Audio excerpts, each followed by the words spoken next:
Hello everyone, and welcome to my new tutorial on the SmartAssistant channel. I'm sure you've experienced wanting to know when someone from your contacts starts using Viber. Whether it's a friend, colleague, or family member, there's now an easy way to get notified when someone registers on this popular app. In this tutorial, I'll show you how to enable this useful feature and immediately find out when someone from your contact list starts using Viber. Interesting, right? Let's get started. So, at the very beginning, open your Viber app.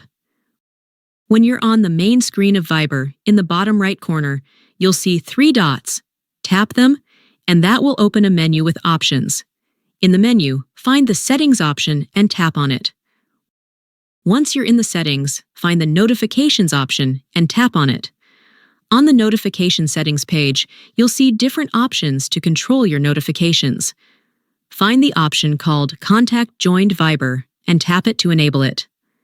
After doing this, the option will be activated, and from now on, you'll get notified every time someone from your contacts becomes active on Viber. This way, you won't miss any friends or colleagues who join this popular app. That would be the end of this video. I hope it was helpful. If it was, be sure to like the video, share it with your friends, and subscribe to my channel for more useful tips and tricks. If you have any questions, feel free to leave them in the comments. Thank you so much for watching, and I'll see you very soon in the next video.